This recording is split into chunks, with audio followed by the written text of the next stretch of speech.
Good evening, I'm Cynthia Ng. You are tuning in to AWANI Tonight. Anwar says arms wide open, but only to parties that can commit to Pakatan's reform agenda. And we take a closer look at what can an electoral pact with MUDA bring for the opposition bloc. That and more coming up.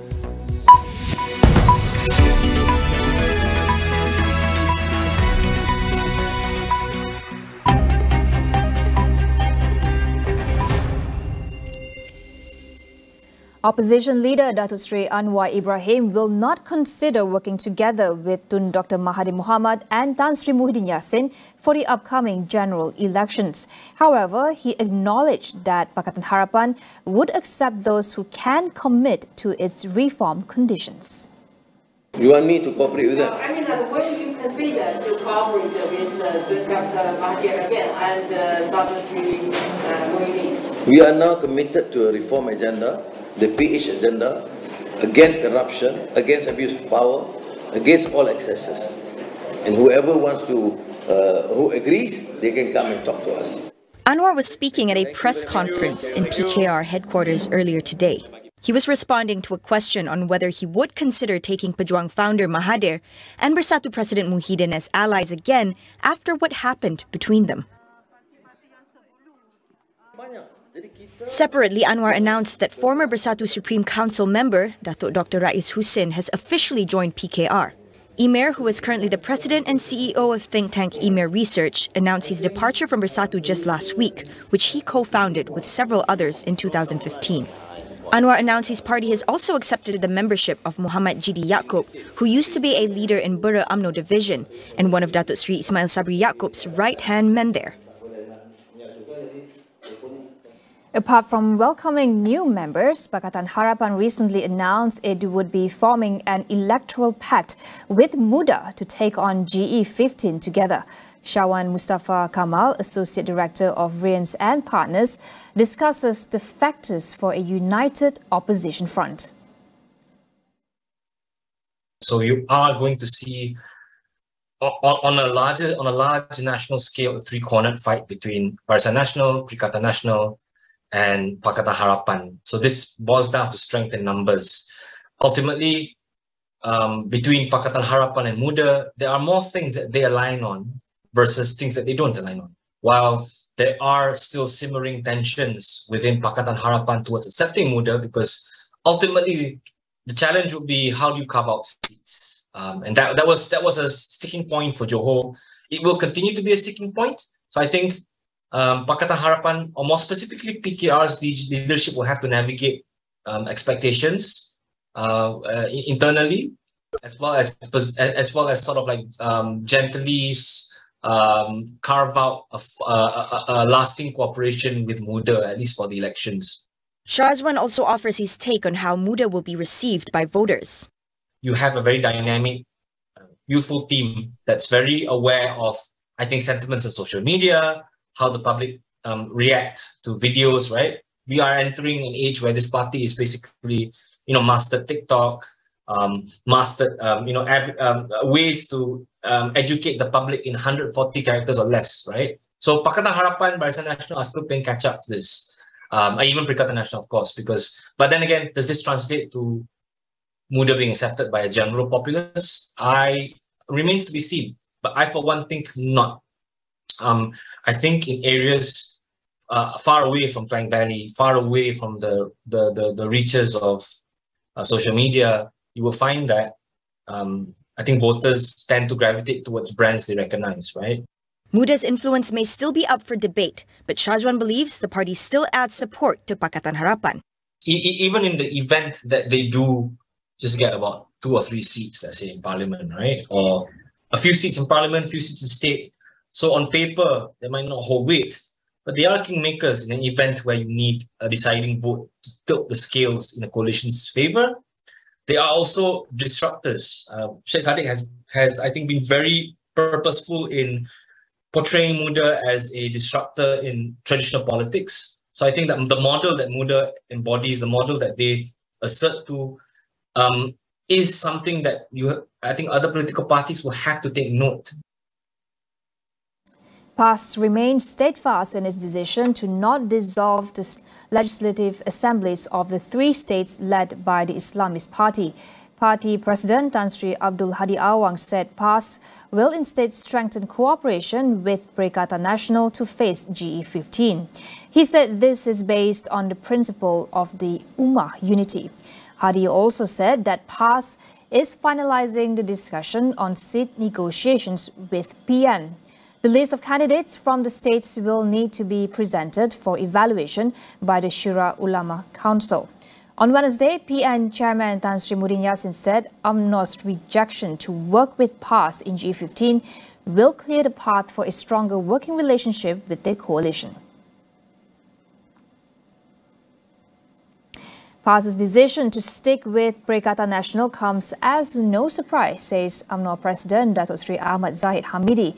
Following this, he confirmed that his party will face GE15 on its own. In a statement today, Zahid said UMNO had never closed the door from efforts to unite the Ummah.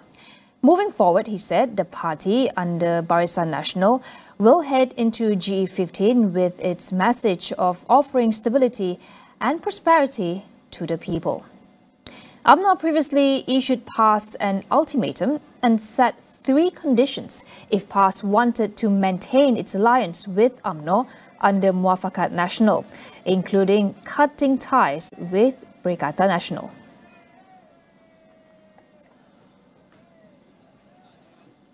Former Prime Minister Datuk Sri Najib Razak is still named as one of Barisan Nasional's candidates for the Pekan seat. UMNO Division Deputy Chief Datuk Sri Zamri Ramli says, as of now, there are no plans for Najib's children to contest in the parliamentary seat, even if he is not eligible to take part in the polls.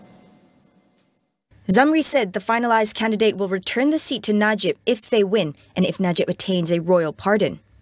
However, Zamri declined to reveal the other 4 names on the list. Najib, who is currently serving a 12-year prison sentence, has been Pekan MP since 1976.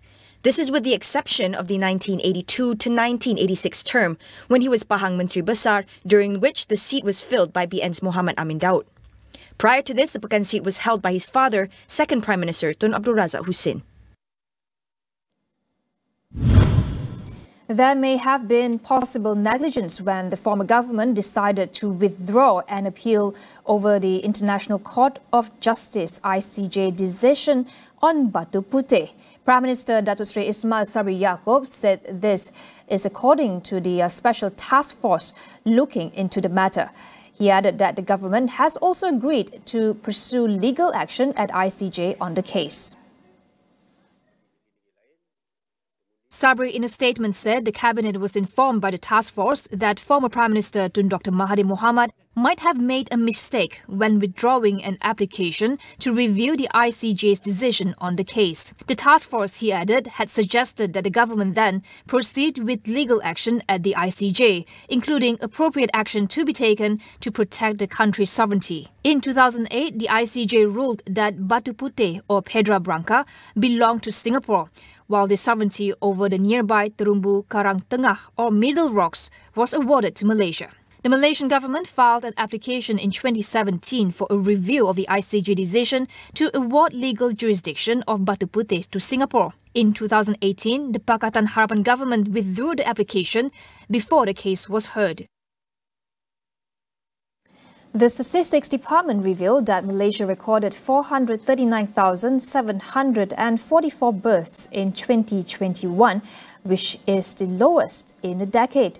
This marks a 6.7% decline from the number of births recorded in 2020.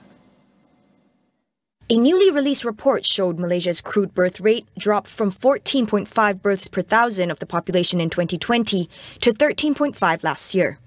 DOSM noted that fertility had decreased significantly over the last 5 decades, dropping from 4.9 children per woman of childbearing age in 1970 to 1.7 in 2021.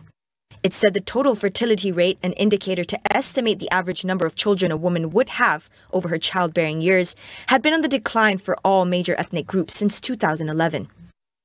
Meanwhile, the number of deaths in 2021 increased by 34.5% to 224,569 deaths due to the COVID-19 pandemic.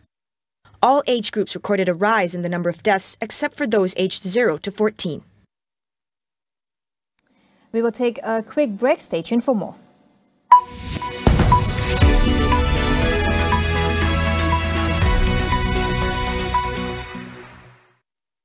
Kau senantiasa ada dikala ku merasa sepi sendiri, dimanapun, bilapun, dengan siapapun, kaulah yang ku perlukan, Numi saja untukku.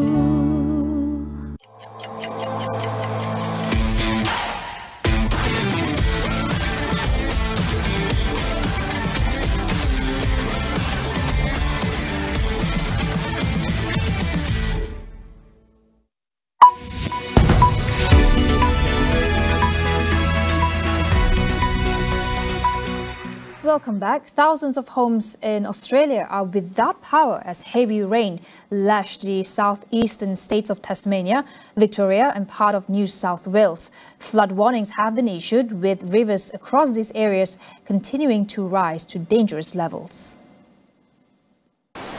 Some areas in Victoria have already received about 140 millimeters of rainfall, more than double October's mean rainfall in the span of only 24 hours.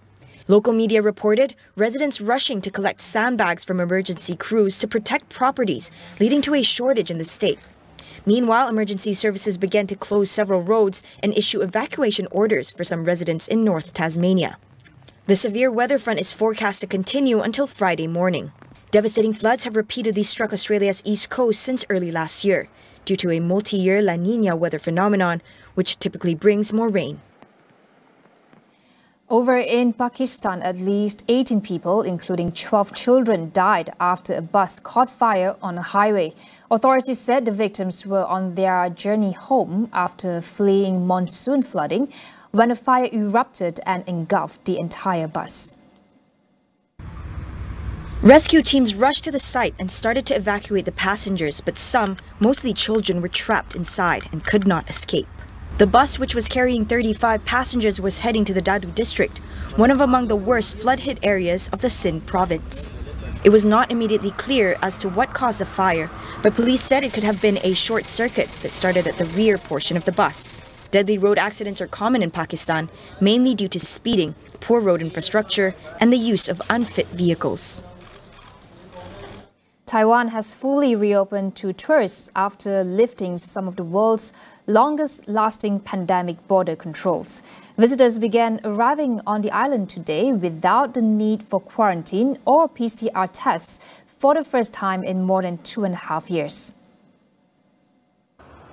The government welcomed the first arrivals with a flight flying in from Bangkok at Taiwan's main international airport near Taipei.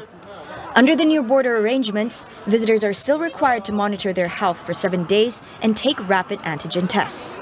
Taiwan is the latest major economy to lift COVID-19 quarantine, apart from mainland China, which has stuck to an ultra-strict zero-COVID policy despite the global trend towards living with the virus. Japan and Hong Kong recently dropped its border restrictions as part of efforts to revive their battered travel industries. That is all we have for you on AWANI Tonight. I am Cynthia Ng. Thank you for watching and good night.